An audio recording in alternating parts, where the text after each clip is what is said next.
Hi children, welcome again. In this chapter Production of Metals, we came across through different stages in the process of metallurgy. Now you got familiar with the techniques of concentration, extractions and refining. In the previous day we discussed about how iron is extracted from the blast furnace. Today let's know about the metallurgy of aluminium.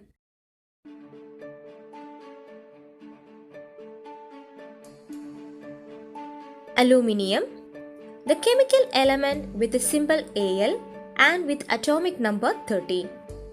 It is the third most abundant element and the most abundant metal in the earth crust. Aluminium has a silvery white appearance and displays many unusual properties. No other metal can be used in so many ways as aluminium. Children, let's have a look at about the various uses of aluminium. Approximately 1/5 of world total consumption of aluminium is used by the construction industry.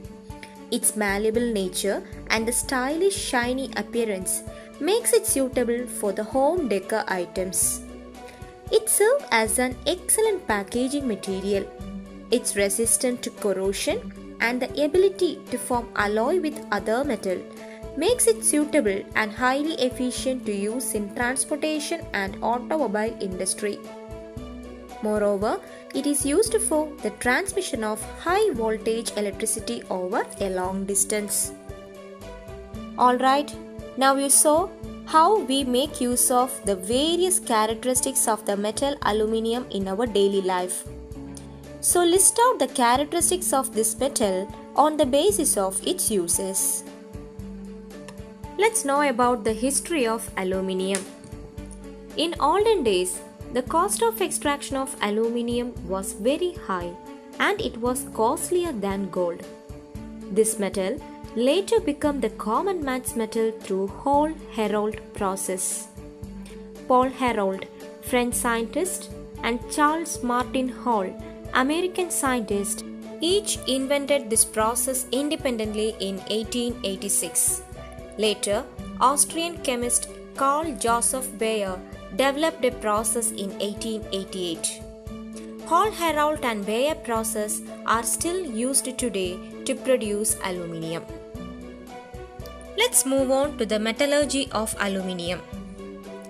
So, which is the principal ore of aluminium?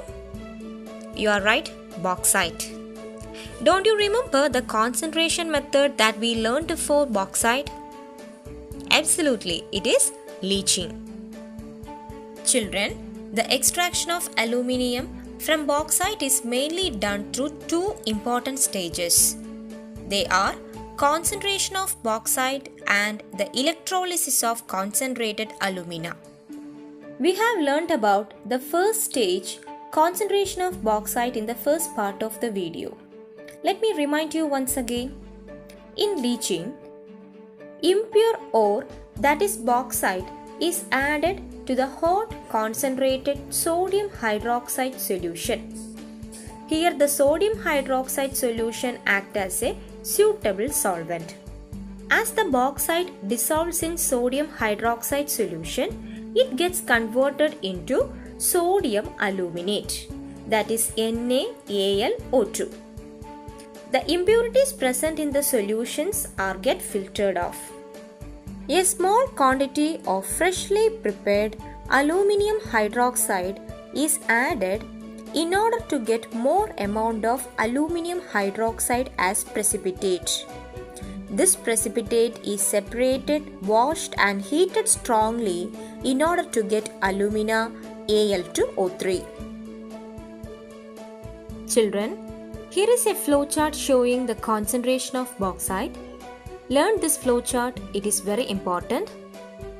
You can draw this flowchart rather than the description of the concentration of bauxite. The alumina thus obtained as a result of concentration of bauxite is subjected to electrolysis. We know that aluminium is manufactured by the reduction of alumina using electricity as the reducing agent. Why we are using electricity? Because the reactivity of aluminium is very high. Alright children, let's learn about the second stage in the process of extraction of aluminium in the part B video.